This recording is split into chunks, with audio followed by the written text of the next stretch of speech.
Hello, my friends, and welcome to tonight's webinar with 2B's College Guidance. My name is Owen Wolf. I'm the Associate Director of Admission, and it is my pleasure to welcome you to tonight's online presentation, co-sponsored by the Offices of College Guidance and, of course, the Webb admission team. Now, you probably noticed that you are, if you're attending, on mute. We are in webinar format tonight, so if at any point throughout the conversation you have questions for our presenters, please do not shout your questions into your computer. We will not be able to hear you. But if you look at the bottom of your screen, you'll see a control panel with two buttons, Q&A and chat. If you click on the Q&A button, you'll be able to submit a question to our presenters at any time throughout the presentation. And trust me, we love questions. We would love to hear what's on your mind and what you would like to know about college guidance at Webb. We will also be maintaining a live chat, which is also available at the bottom of your screen. The button is throughout the presentation as well. So if you have a question, you can type it into the Q&A, you can type it into the chat. But after our presentation tonight, we would love to tackle that Q&A and answer any and everything that you want to know about Webb. So that's a little bit about me. That's a little bit about the rules. Now I'd like to introduce our two fantastic panelists who have very kindly joined us today. First up, we have the Associate Director of College Guidance, Mr. Anthony Shin. Mr. Shin, welcome to the show. Hi, thanks, Owen. So my name is Anthony Shin. I am, as he said, the Associate Director of College Guidance here. Not only do I work in the College Guidance Office, I teach in the Humanities Department.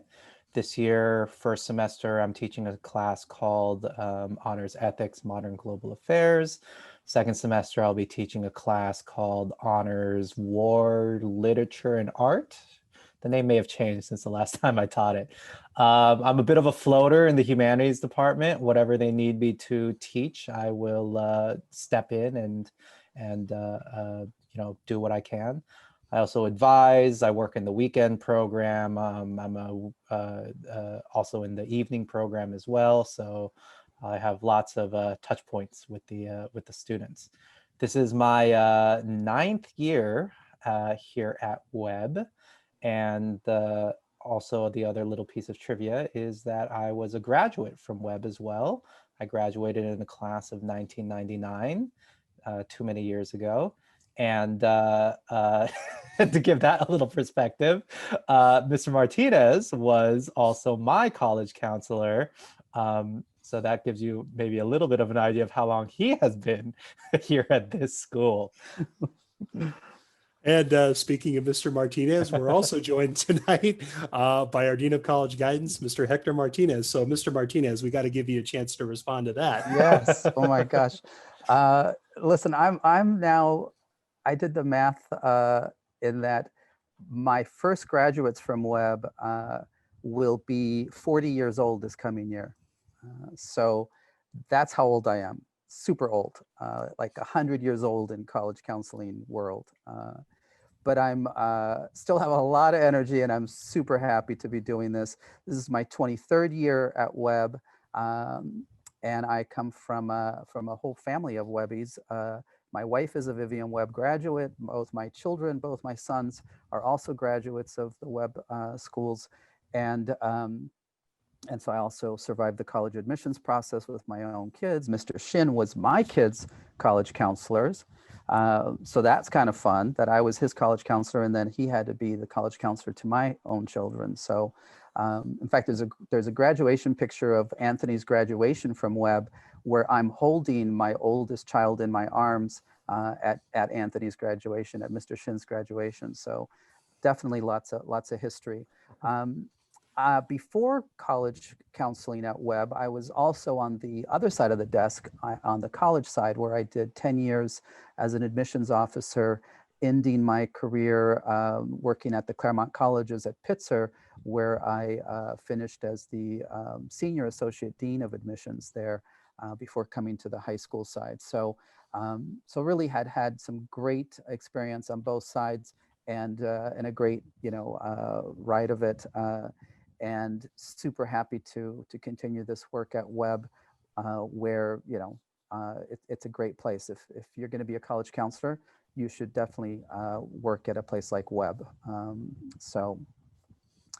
Okay, so we're going to start by giving you a little bit of background on our college guidance program at Webb and how things work. And I'm going to start with a big word that you're going to hear a lot. And any good school is going to say this word. The word is fit or match, if you want to use a different word. But we're all about the fit and the match. We're all about making sure that our students are well informed about all their choices, all their options, what colleges are out there that fit them best and that are really good matches for them, not just a list of colleges that you apply to based on some kind of a ranking system or based on your GPA or whatever formula that's out there that's being used at other places. Our philosophy is very much about the importance of getting to know each and every one of our students and finding that right fit and match for them so that they end up not just getting into a great college, but getting into the right college that makes sense for them and that they go off and have a great next 4-year experience after Webb. So this picture I love because it gives you a little bit idea of the celebrations we have each year. And this one, of course, is all of the seniors from a couple of years ago with their college pendants and their college sweatshirts with a little group gathering of celebrating their amazing college achievements. So if you look closely, I think you can see quite a number of different names on there, which is another strong point to Webb. Our students go to college all over the United States and frankly, all over the world. We have students that obviously are very interested in certain regions of the United States, like the East Coast, New York, Boston, Philadelphia, Washington, DC, that whole area, as well as students that are perfectly happy staying here in California and love the greater Los Angeles area, the San Francisco Bay Area, even our fantastic schools right down the hill from us, the Claremont colleges. So, and everything in between. Midwestern schools are well represented, the Northeast, the Southeast, and the Northwest as well. And then a few students, maybe 2 or 3 a year, will opt to go to school in Canada or Europe, or Asia or Latin America, and we help them with those options as well. Next slide, please. Okay, so this, it's hard to read because it's so small, but you'll find this on our webpage and you can read through it when you have a chance. Our webpage also has lots of great information on our college guidance program, including more detailed profiles of the last few years, matriculation lists, where they went to college, what they were admitted to, all those kinds of things. So we're actually quite transparent in terms of what we do and how we do it. And we're not shy to post our results, partly because we're very proud of our results, but also because I think it's important for all of you as prospective families to really know where our students look at colleges and what they get into and what they ultimately pick. So I think our website is a very good one. And this one just goes step by step, giving you an idea of the 4-year program that we offer at Webb in a little bit more detail. Mr. Shin will be talking a little bit about what we do, especially with freshmen and sophomores and even the fall semester juniors in a few minutes. So next slide. Okay, so this one is the class of 2020, the class that just graduated, their matriculation list. So again, you can see a wide variety of colleges. I'm sure many of those names are known to some of you, and some of those names you've may have never heard of. So there's representation from liberal arts colleges, from major universities, from the Ivy League, from little places in the middle of the woods of Massachusetts, to big famous places in Los Angeles and New York City. So there's a little of everything. And again, it's part of the richness of Webb, and I think something that we are super proud of in college guidance, that our students are not shy to look at a wide range of colleges and not shy to explore options beyond that 3 or 4 places that they're familiar with before they get to us. Or as I sometimes say, there's more than 10 colleges in America, and we're about to introduce you to about 100 of them. And then from that 100, you can, get that list down to about 10 that you'll apply to. But you don't actually just only look at 10 schools. And with over 4,000 colleges and universities just in the US alone, it gives you an idea of really how privileged we are at Webb, that really 99% of our students are going to concentrate on the top 5% of all of those colleges to consider for admissions. And many of those wonderful colleges and universities will never see one of our students just because there's so many great schools out there, and we don't have enough students to send their way. In fact, every year we get more than 120 colleges visiting us on average. And we only have about 100 seniors. So even if we tried to send one student to every one of those colleges, we would not be able to do so. So again, that's a very privileged place to be in a community like ours. And it's something that we certainly don't take for granted, because colleges keep getting harder and harder to get into, particularly the most elite ones. So we are always very grateful that those colleges pay so much attention to us.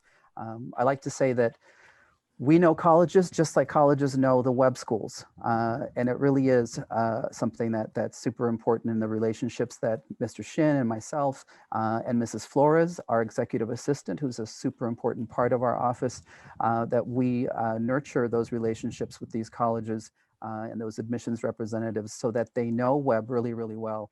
And in turn, of course, we want to be well informed about their colleges and their programs and their specialties. So next slide. Okay, so this one is the top 40 list. We also have a top 40 list. And this one is the 40 colleges and universities that the most Webb students have attended over the last 10 years.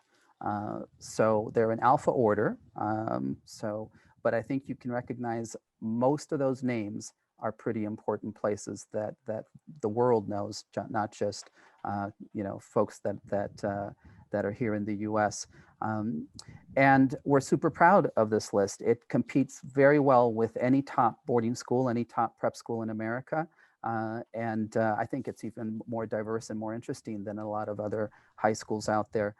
So again, it's something that we think is valuable and something that you will be able to enjoy when you come to Webb, in knowing that you're sending your sons and daughters to a place that really does know very well how to prepare and present students to colleges and universities in the best way possible, so that the outcome is the best outcome possible. So, okay, next slide.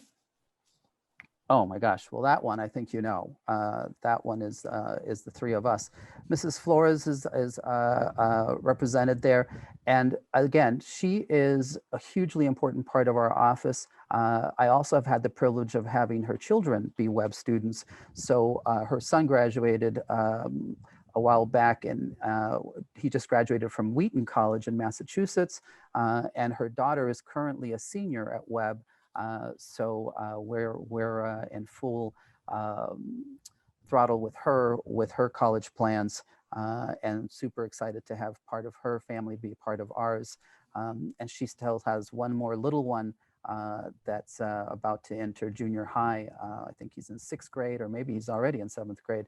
So I'm likely to inherit that one as well. And I love it. I love the idea that I've been at Webb so long that I have grandchildren now. So super proud of our staff and super proud of Mr. Shin. I think he's an amazing college counselor, and he's going to tell you a little bit more about what is it that we do with our freshmen, with our sophomores, and with our fall semester juniors as they wait to have their private meetings with us. Private meetings with our office begin in the spring semester of the junior year. That's a very traditional and very specific, important time for juniors to begin, as it is at every top-notch high school out there. But before they get to our office and start talking about very particular college places, names, and locations, and qualifications to those places, and whether their profiles are competitive or not, there's a lot of things that happen way before that. And it starts from the very first day you arrive at Webb and you begin your Webb journey, whether you enter as a first year freshman or you enter as a sophomore. Lots of important things that relate to college take place as well. And I always say that, this is a kind of school where there's probably not a single day that you don't have the word college used in some way or in some matter that ultimately reminds every single student at Webb that their good work will at the end come with this wonderful place called college. And so Mr. Shin will shed some light on that. And it's also going to give you a little bit of a heads up on things to watch out for, especially things that could cost you a lot of money or a lot of headache. That may not be necessary or may be, in fact, things that folks out there could be trying to take advantage of you as prospective families and starting high school, or even as you begin your high school journey, to watch out for. So I'll turn it over to Mr. Shin. Thank you.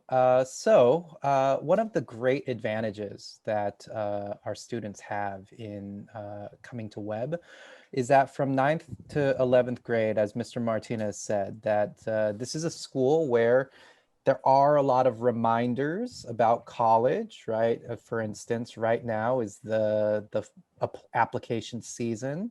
And if we were in a traditional year, right, the freshmen would be seeing the seniors walking in out of our offices. They would see the line of college visitors coming to speak with all of those seniors.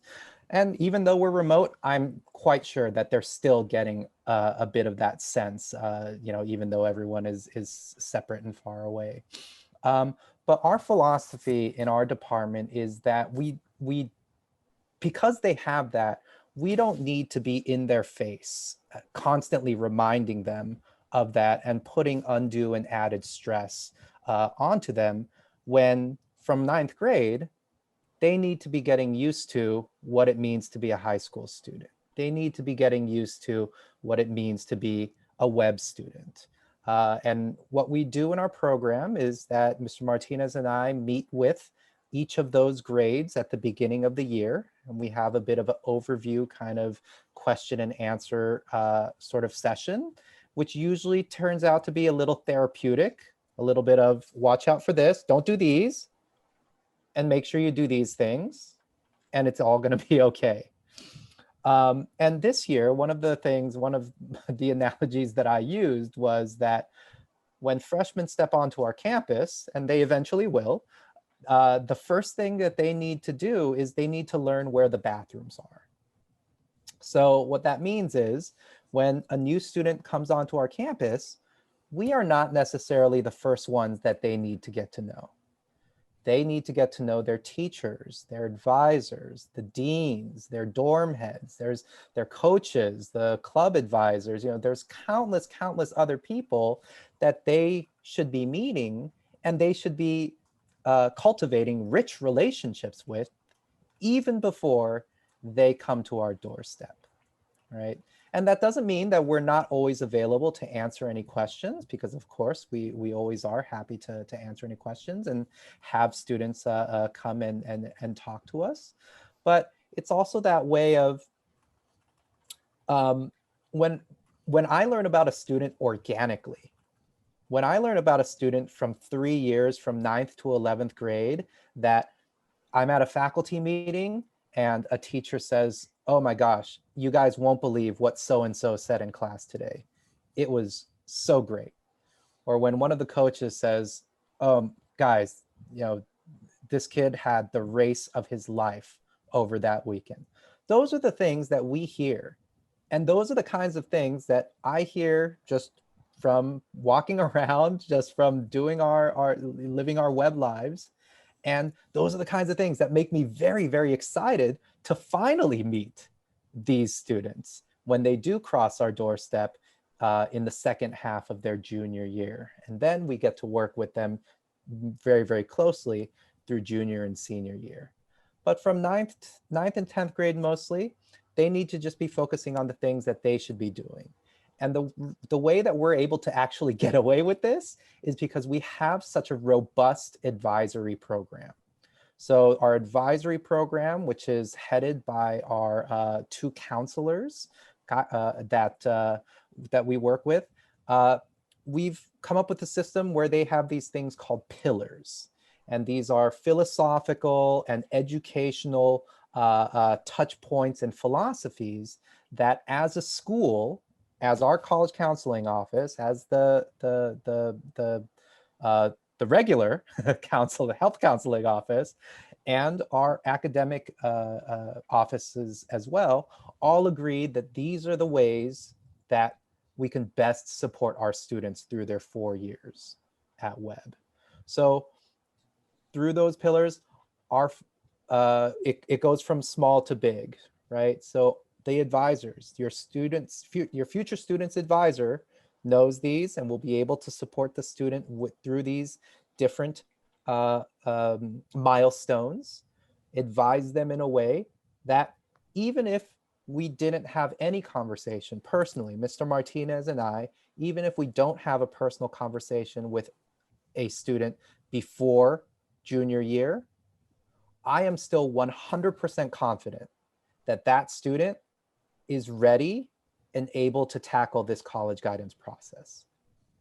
Because of the advisory program, because of those touch points that we have, because of, more importantly, the touch points that the faculty and advisors have with them, I know that the students have taken the right classes, the students know what and when to do the correct things, and more importantly, they haven't overdone certain things as well. And I'll get into a little bit of that as Ms. Martinez said about some of our warnings. So 9th grade is very, very low key. They got to get used to Webb. They got to get used to what it means to be a high school student. 10th grade, it's more of the same. There's a little added thing here at our school. We introduced the idea of standardized testing, which we may need to reassess, in the next few years, depending on how things end up, or at least for this year, we still continue with it. 10th graders have the opportunity to take a PSAT exam, and that at least introduces them to the idea of, okay, in the future, you're going to have to take a standardized test, or you may need to take a standardized test. This is what it's like. And it's not the score that's so important there, because many of those students, they're not even at the proper math level to score as high as they would if they just naturally took the test as a 11th grader. But it's actually more of, when's the last time your son or daughter just sat and focused on just one thing for 4 hours? It's probably been a long time. We're in a world full of distractions, right? Even though they might be studying for an exam or doing their homework, right? Computers on in the background, they have their phone, maybe listening to music, watching TV, other things like that. So that, to have that standardized test environment, that's a very different kind of environment. So it's just introducing them to that idea. The first half of 11th grade is when we increase that a little bit more. Again, they take the PSAT exam, and that's when they start to think a little bit more about, okay, now this year, in a traditional year, non-COVID year, they might be thinking, okay, I need to actually take this exam. This score is a little bit more real. Now, what do I think about it? And we talk to them through that process, help them process those scores, talk about what those scores mean, and all of those things. Also, during between the 10th and 11th grade, the big transition that happens is that our students have a little bit more course freedom. So they get to choose their classes a little bit more differently. They have a wide variety of places that they're able to go into. And that's when they start to think a little bit about, well, maybe I start to take some classes that will help me figure out what my interests or field of study would be in college. And they might take that higher level biology class and figure out Turns out biology is not for me. That's just okay as well, right? You learn something about yourself no matter what, right? Doesn't matter if you learn something good or bad, it's still a good piece of news to have. So in terms of some things that we would advise, especially for parents of students that would be entering into Webb to watch out for, would be just trying to do things too early. So in terms of, there are firms or people that would say, hey, we can offer you some, a 4-year plan of college consulting, right? So you give probably a large amount of money, sign on the dotted line, and we'll come up with the plan for you for those 4 years. Well, your advisor is going to do the same thing, right? Your advisor will tell you, or your advisor will walk you through what is it that your son or daughter should be doing? What are the kinds of opportunities that are available at Webb? What are the kinds of things that other students they have seen in their years and experience here at Webb? What are the kinds of things that they've seen them do and go through? And those are the kinds of things that you get. It's less pressure. It's much cheaper, right? And it makes for a much less stressful environment, both I think for families and for the students themselves. Secondly, it would be watching out for test prep, especially test prep that's too early, right? And this year, of course, was the year that taught us that we can't take anything for granted. And there is a lot of students that have spent a lot of money on test prep, and they have been unable to take that exam, frustratingly. And I think there are some students and families that are desperate to take that exam. But the part that I wonder about is, are they desperate to take the exam because they really feel like it's important to take it? Or are they desperate to take the exam because they've already spent so much money prepping for it that they feel like they have to do it, or else that money is going to waste, right? So, we'll see. We have no answers right now, but if, not that the pandemic will continue, but if colleges like the way that things happened this year, they like the way that they read students without test scores this year, they may decide, you know what? We brought in a pretty great class without test scores. Let's continue on with it. We don't need to keep giving money to the College Board. We don't need to keep that up. If students want to continue giving us test scores, that's fine. But let's send that message that that's not going to be the most important thing in admissions, which I think college admissions office have been stressing, but this would be a much stronger way for them to send that message. And I think I think more and more schools may be considering that route in the future. So especially as a an entering freshman, one of the things I say to those freshmen that come in, if we're all together, what I say is, okay, don't be embarrassed. If anyone has a book that has the letters SAT or ACT in their room, raise their hand. And it's a fair percentage of students that do raise their hands. They do it a little sheepishly because they know, they're like, I know this kind of sounds kind of crazy. But that first piece of advice is put that under your bed. You're not going to need that right now, especially not right now. Even if a student is able to get a perfect score as a 9th grader, you have to think about, what is the college going to think about that? Well, colleges are going to want to admit students based off of that whole line, that whole experience that they have in college, focusing on their most recent performance. So yes, a test score in 9th grade is very impressive, but how indicative of that is that of the student as a 12th grader applying to college? Then what's that message? Is it the test score that's the most important thing? Or is it who that student has grown to become that's going to be more important?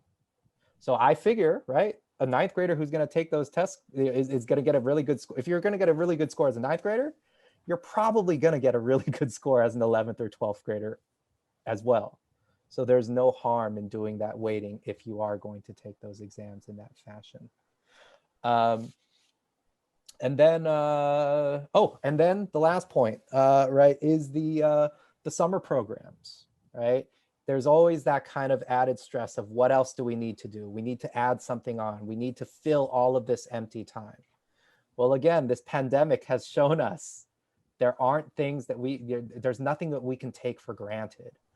All of these students who had, I'm sure, pretty exciting, wonderful summer programs lined up, but at the same time, pretty expensive summer programs lined up, weren't able to do any of them. Or if they did, they were very much like this. They were done online. It wasn't the college experience, right? Going and living and experiencing what it's like to be at that school and to be at that city with a bunch of other students, right? So what's the focus going to be on this year? As Mr. Martinez and I met with students this year, as we met with our current seniors, what we were most excited to hear about was what these students figured out and what they were able to creatively figure out to do this summer in the midst of a pandemic. Things that they were able to do from their own rooms. Things that they were able to learn, things that they were able to experience, things that they were able to connect with, all for free, most importantly, right? All from the comfort of their own home, but they were done in such interesting, creative ways. And I think the colleges are going to appreciate those experiences and value those experiences so much more than, just to be blunt, I filled out an application, I paid a few $1,000s, and I spent a week and a half at a very fancy university taking some classes, but it was kind of like a very fancy summer camp sort of experience, right? So it's not to say that there's no value in these kinds of summer programs, but you can find really great experiences close to home. You can find really great experiences on your own.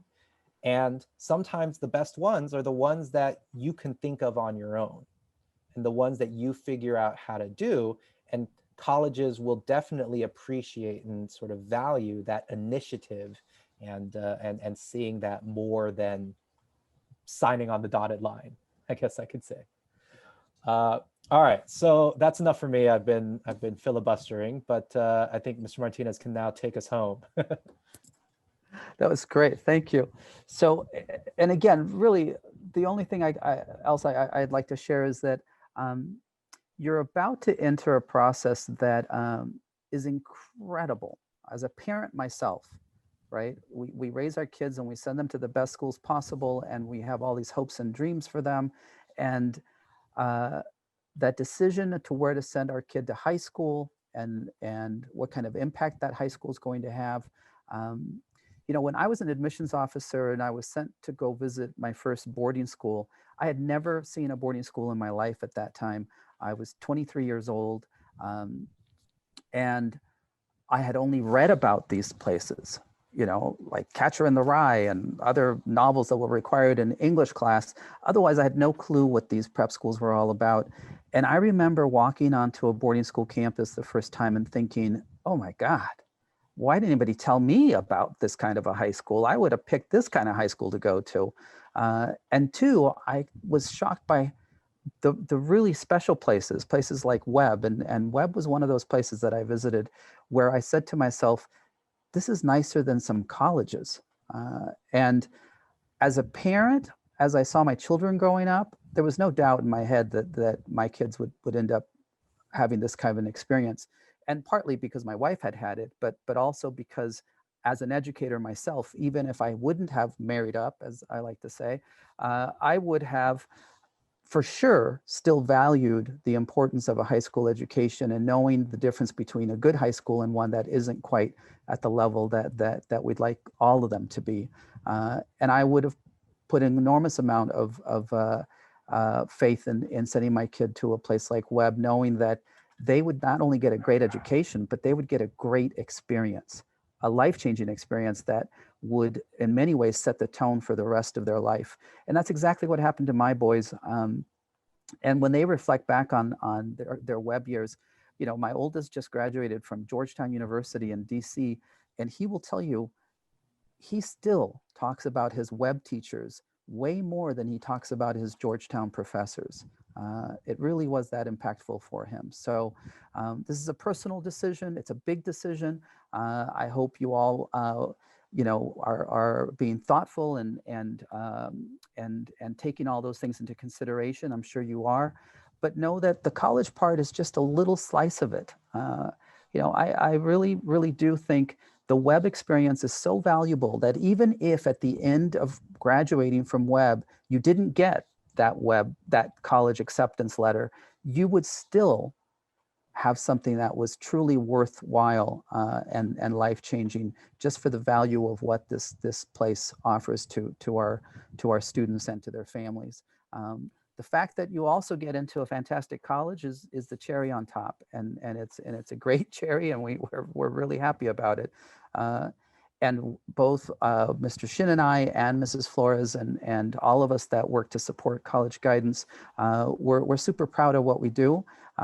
But just know that everything at Webb is something that we can be proud of, and we very much look forward to welcoming you and hopefully seeing you in our office someday. So thank you. Mr. Martinez, Mr. Shin, thank you both for a fantastic presentation to our attendees. And we're now going to start the live Q&A. So any questions you have for our presenters, again, you can type them into the chat or into the Q&A box. And we are up and running. So our first question tonight for the both of you, given the realities of COVID-19, how do you anticipate the college application process changing in the wake of the pandemic? Yeah, I think we touched on that a little bit in our conversation, and what Mr. Shin was sharing with the audience. This is a really very different experience we're all going through, and colleges were affected in the exact same way that we were at Webb, and so everybody's in the same boat, right? Not just in the U.S. but all over the world. So I think we really, if anything, I think we're going to learn a great lesson about what we can evaluate on young people and what's really valuable about them beyond test scores, which I think is a very good thing, and maybe one that has been late in coming, because I think for most of my career, I have never been a big fan of standardized testing, the way it's used and what we do with those scores for certain populations. And if anything, I still remember on the college side thinking, the sure thing that a high SAT score usually equated was how high that income was of the family. And that's not the fairest way to get into college. So I think that might change a lot. I think there's going to be a bigger focus on the rigor and the value and the importance of what high school you attend, in terms of, is it a reputable place that has a good reputation, that with a good, strong academic record, where they've had a history of success enrolling those students? Because if they don't have standardized tests to refer to, how are they going to distinguish between kids? And I think it's going to take things like really strong essays and strong writing abilities. It's going to take some great personal skills in their interviews. It's going to take students that know how to present themselves in a somewhat more sophisticated way than simply you might get in a typical high school environment. So all those things are going to definitely have an impact and make things a little different. But again, I think if you're a Webb student, you're going to be in really good shape for that. Well, I'll also add a big part of that application is likely to be those teacher letters of recommendation as well. And, I'll just speak from my own experience, right? When I asked for teachers letters of recommendation, I mean, there was no question who I knew, I knew who I was going to ask. And I knew that those teachers were going to write really, really great letters for me. Not only because I had a close relationship with them in the classroom, but I also just felt very comfortable with them, you know, in and out of the classroom, right? They were my coaches, you know, they were the people in the dorms, they were my advisors. And these were people that not just knew one part, but the entire picture. And that's all, I mean, that's not something that's gone away, certainly in the 20 plus years since I've graduated. And if anything, it's something that's all the more important. Yes. What is it that you both think or see really making Webb students stand out in the college admission process? You've hinted at the way that you work with students in order to get them thinking beyond the test score. What are some of the other ways that you feel Webb students really stand apart from other students at other schools throughout the application process? I would say authenticity. You know, I think our students are very authentic. They're very genuine. Um, they're not so polished and so overly Botoxed that too many hands have messed with things to manufacture a product at the end that is not genuine to who that individual is.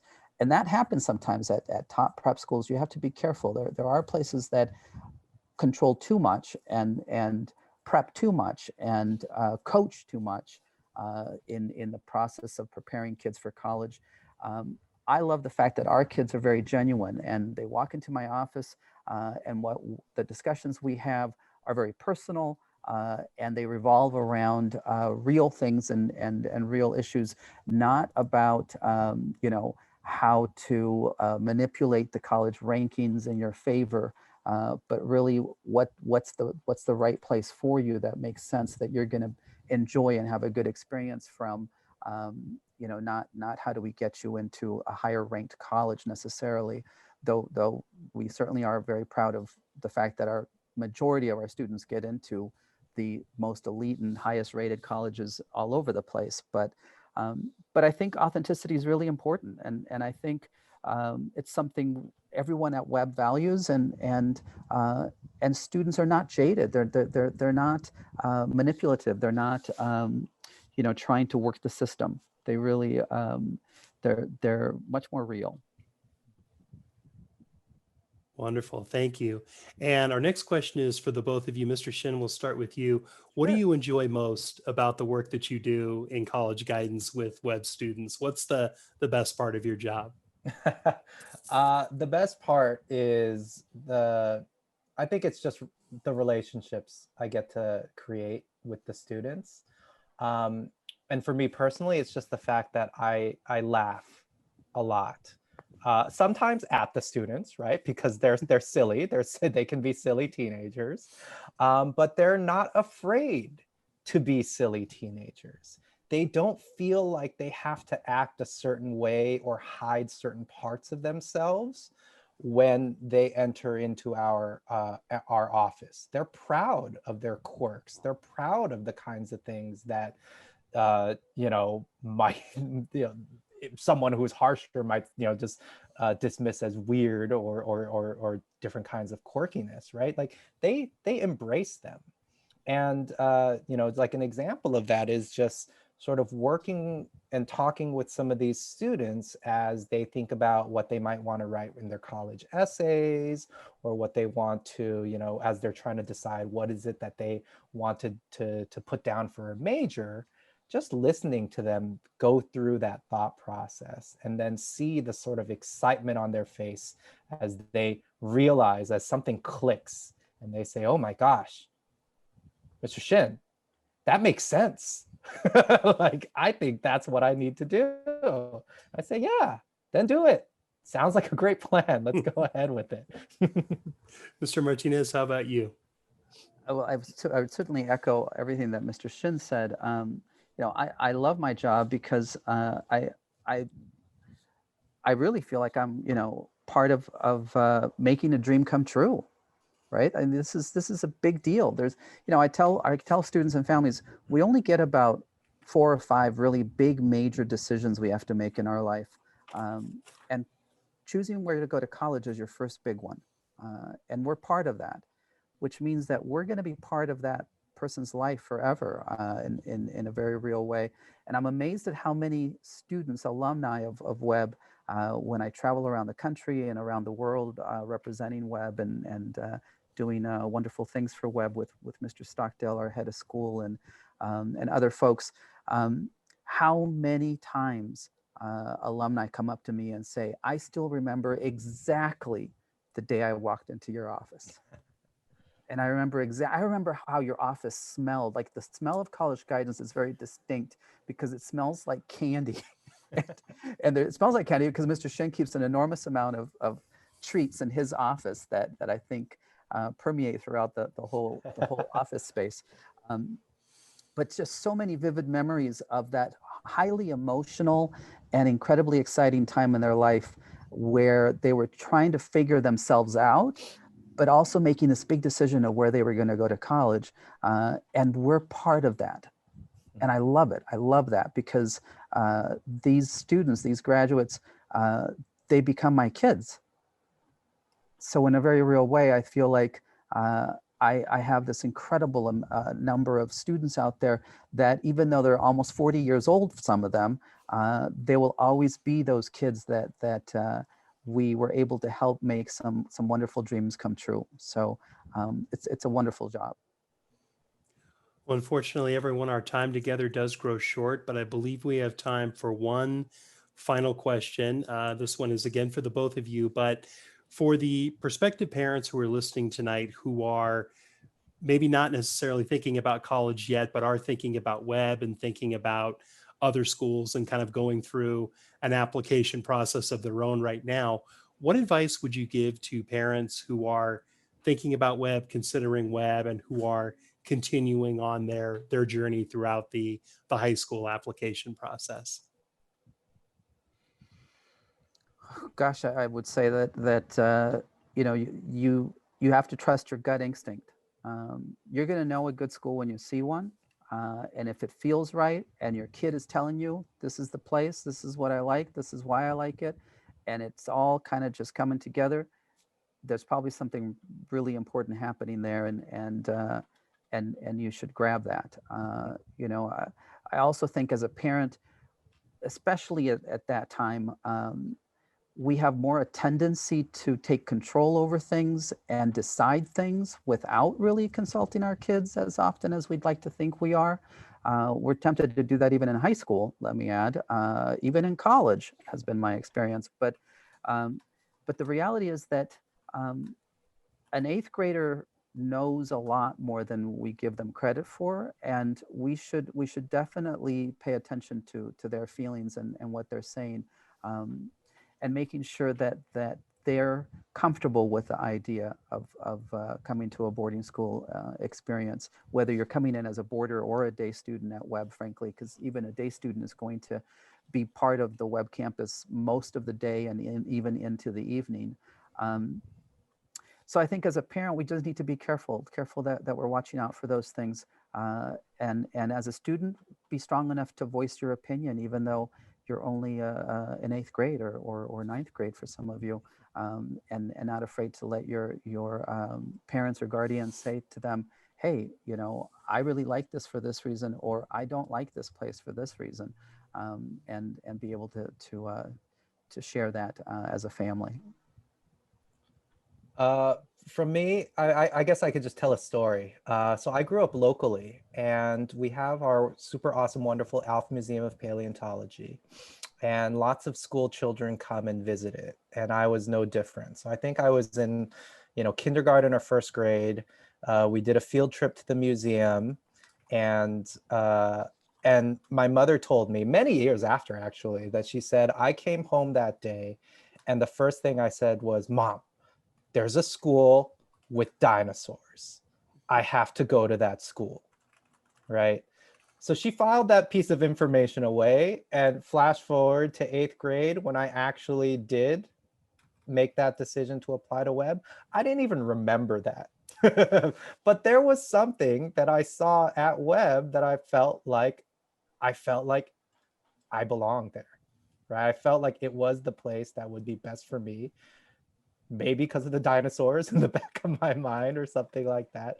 But I think it's that sometimes it's surprising that you make a decision, and for whatever that reason, I think I didn't have dinosaurs in mind, but I still eventually became a part of the paleontology program. I did after school museum. I won awards. I became very close with Dr. Lofgren, became like a mentor. I mean, there's all these things that it happened the way I guess it was supposed to happen, because as a kindergartner, I willed it into my future.